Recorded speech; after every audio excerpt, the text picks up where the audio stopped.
बच्चों, आज हम पढ़ेंगे हिंदी में पाठ 19 शहीद बकरी। ठीक है। इसके लेखक श्री अयोध्या प्रसाद गोयली हैं। इस कहानी में इस बात पर प्रकाश डाला गया है कि संगठन में ही शक्ति होती है। ठीक है, एकता में ही बल है, संगठन में ही शक्ति होती है। अगर कोई भी समूह संगठित है, कोई भी समूह हो, यदि वो संगठित है तो वह अत्याचार, अन्याय और उत्पीड़न का डटकर मुकाबला करते हुए उसे परास्त करते हैं। लेकिन यह भी सत्य है कि उस कार्य का प्रारंभ किसी एक को ही करना पड़ता है। हमारे इस कहानी की जो प्रमुख पात्र है युवा बकरी, उसे कैद में रहना पसंद नहीं था, सो वह स्वतंत्र होकर जीना चाहती थी और इसीलिए वह अपने समूह के लिए लड़ते हुए अपने प्राणों को न्यौछावर कर देती है। आगे पढ़ते हैं। हरे भरे पहाड़ पर बकरियां चरने जाती तो दूसरे तीसरे रोज एक ना एक बकरी कम हो जाती। भेड़िए की इस धूर्तता से तंग आकर चरवाहे ने वहां बकरियां चराना बंद कर दिया और बकरियों ने भी मौत से बचने के लिए बाड़े में रहकर जुगाली करते रहना ही श्रेष्ठ समझा। पहाड़, एक गांव था, उस गांव के पास पहाड़ थे। पहाड़ काफी हरा भरा था। ठीक है, तो वहां रोज बकरियां चरने जाती थी। तो जब भी चरने जाती थी उसमें से एक बकरी कम हो जाती थी। रोज यही बात हो रही थी। अब चरवाहा भी जो था वो तंग आ गया था, तो उसने बकरियों को पहाड़ पर ले जाना बंद कर दिया। क्योंकि ये काम कौन कर रहा था? खूंखार भेड़िया। ठीक है, चरवाहे ने बकरियों को पहाड़ पर ले जाना बंद कर दिया और बकरियों का जो समूह था उन्होंने भी यही समझा कि बाड़े में रहना ही हमारे लिए ठीक है। लेकिन ना जाने क्यों एक युवा नई बकरी को यह बंधन पसंद नहीं आया।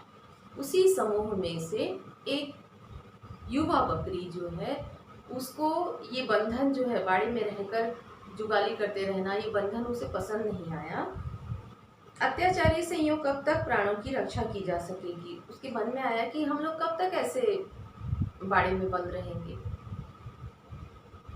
वह पहाड़ से उतर कर किसी रोज बाड़े में भी कूद सकता है। शिकारी के भय से मूर्ख शुतुरमुर्ग रेत में गर्दन छुपा लेता है, तब क्या शिकारी उसे बख्श देता है? इन्हीं विचारों से ओतप्रोत वह हसरत भरी नजरों से पर्वत की ओर देखती रहती।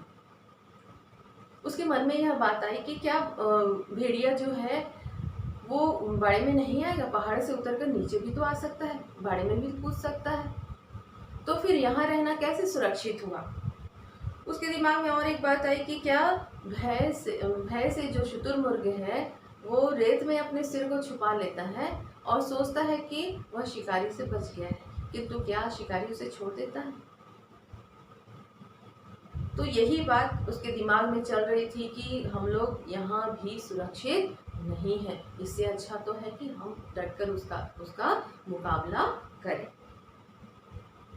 भोग्य सदैव से भोगने के लिए ही उत्पन्न होते रहे हैं।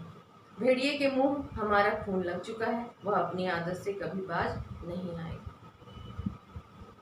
भेड़िए की जो आदत है वह बन चुकी है कि रोज उसे एक बकरी चाहिए, क्योंकि बकरियों का खून जो है उसके मुंह में लग चुका है, उसका स्वाद वो चख चुका है, तो इसलिए रोज उसे एक बकरी खाने के लिए चाहिए ही।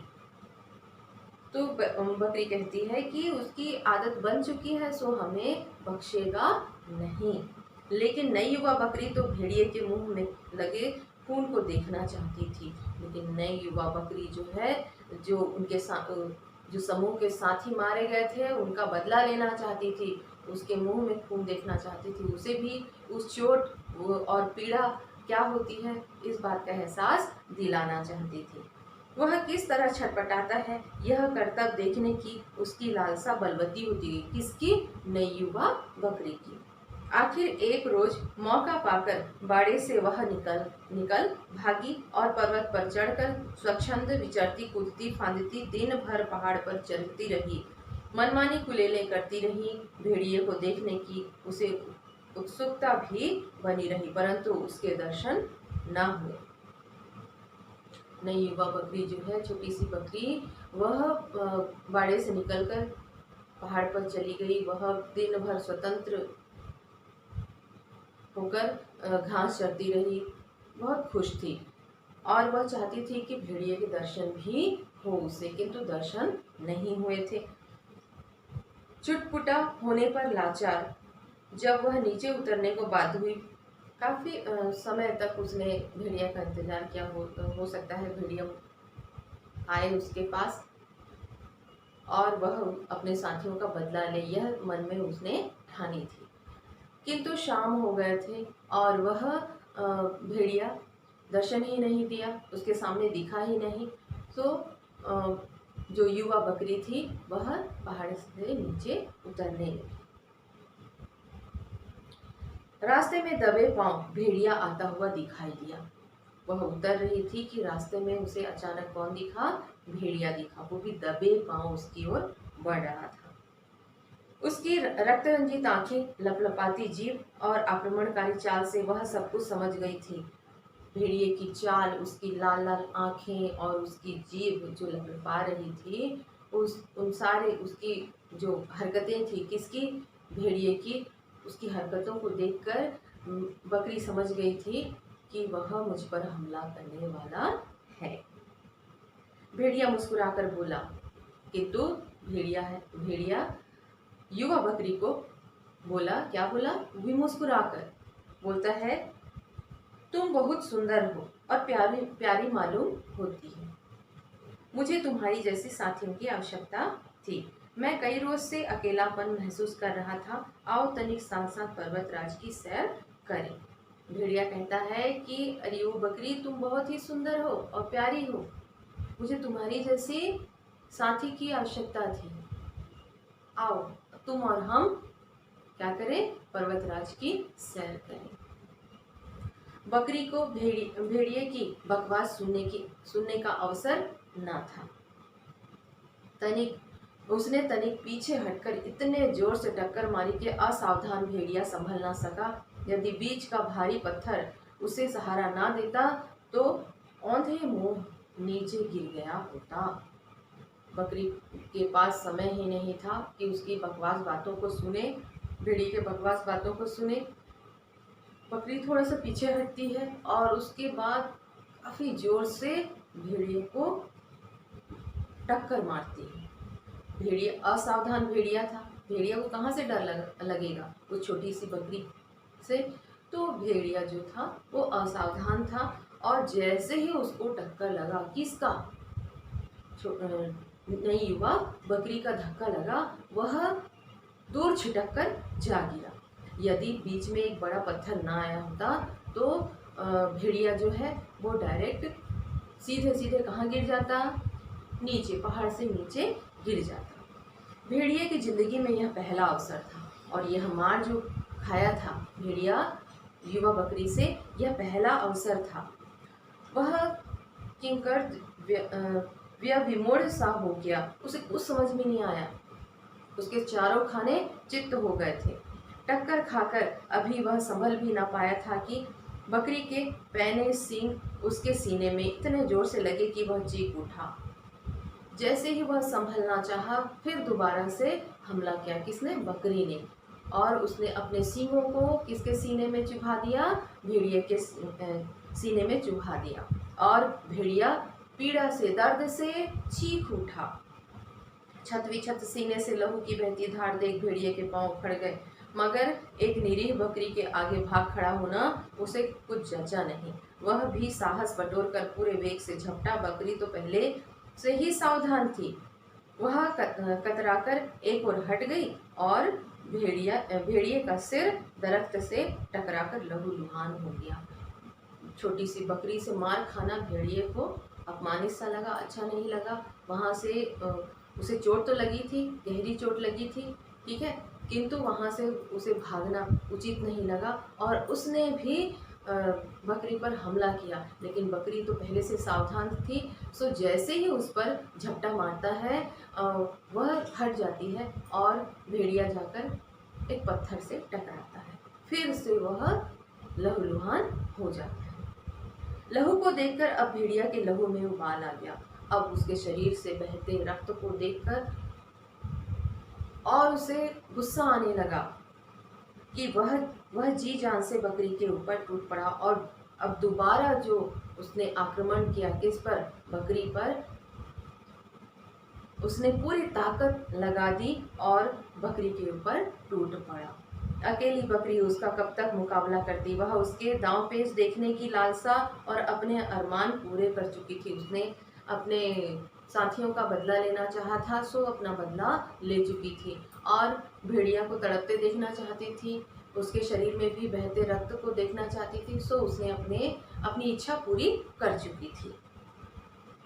साथियों की अकर्मण्यता पर तरस खाती हुई बेचारी ढेर हो गई और अपने साथियों के लिए लड़ते लड़ते बकरी जो है मार गई।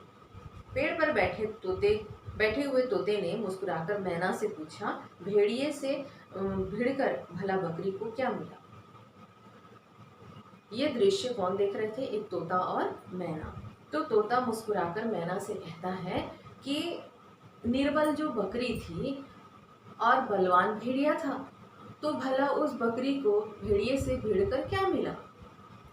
मैना ने सगर्व उत्तर दिया गर्व से, वही जो अत्याचारी का सामना करने पर पीड़ितों को मिलता है। क्या मिला, पूछा कौन, तोता। तो मैना ने उत्तर दिया, वही जो अत्याचारी का सामना करने पर पीड़ितों को मिलता है। बकरी मर जरूर गई, परंतु भेड़िए को घायल करके मरी है। मैना तोता को जवाब दे रही है कि ठीक है, बकरी मारी गई, किंतु भेड़िए को बुरी तरह से घायल करके मर गई। वह भी अब दूसरों पर अत्याचार करने के लिए जीवित नहीं रह सकेगा और इतना अधिक चोट लगा है भेड़िए को कि अब वह भी अधिक दिनों तक जीवित नहीं रह सकेगा। सीने और मस्तक के घाव उसे सड़ सड़ कर मरने को बाध्य करेंगे। काश बकरी की अन्य साथियों ने उसकी भावनाओं को समझा होता, छिपने के बजाय एक वार किया होता, तो वे आज बाड़े में कैदी जीवन व्यतीत करने के बजाय पहाड़ पर निशंक और स्वच्छंद विचरती होती। मैना कह रही है कि काश उस युवा बकरी की बातों को उसके साथियों ने समझा होता, तो आज उस युवा बकरी भी जीवित होती और ये सारे लोग क्या करते, स्वच्छंद होकर स्वतंत्र पूर्वक इस पहाड़ पर विचरते रहते, यूं बाड़े में बंद नहीं रहते। तोता अपना समूह लेकर चुपचाप शहीद बकरी की ओर देखने लगता है और तोता को करारा जवाब मिलता है। उसके पश्चात वह अपना मुंह, उसको शर्मिंदा लगता है किसको, तोता को, और वह चुपचाप शहीद बकरी को देखने लगता है। जो बकरी अपने साथियों के लिए शहीद हो गई थी उसकी ओर देखने लगता है। तो बच्चों, इस कहानी का संदेश, इस कहानी से हमें यह शिक्षा मिलती है कि हमें कभी भी अत्याचार और अन्याय को बढ़ावा नहीं देना चाहिए, बल्कि उसका डटकर मुकाबला करना चाहिए, डरना नहीं चाहिए। यदि हम डर गए सो हमेशा के लिए मर ही जाएंगे। ठीक है, तो अत्याचार और अन्याय के विरुद्ध हमें आवाज उठानी चाहिए। ठीक है, यदि हम शुरुआत, किसी न किसी को तो शुरुआत करनी होगी, तो हम ही से क्यों ना हो। ठीक है, तो कभी भी अन्याय और अत्याचार के विरुद्ध आवाज जरूर बुलंद करनी चाहिए। ठीक, इस पाठ को पढ़ लेना और अच्छा कहानी है ना। और आप लोग कितना पढ़ रहे हैं ये तो हम लोग को पता है। आप लोगों ने जो कॉपी जमा किया है उसमें कितने अच्छे से लिखा है। कुछ बच्चों ने बहुत अच्छे से लिखा है, तो कुछ बच्चों ने तो केवल खाना पूर्ति किया है, ना अंडरलाइन ना कुछ, अपने गार्जियन से लिखवाए हैं। तो आप घर में क्या कर रहे थे, ध्यान रखो। ठीक है, स्वयं ही लिखना है और अच्छे से लिखना है, पढ़ाई पर बिल्कुल ध्यान देंगे। Thank you.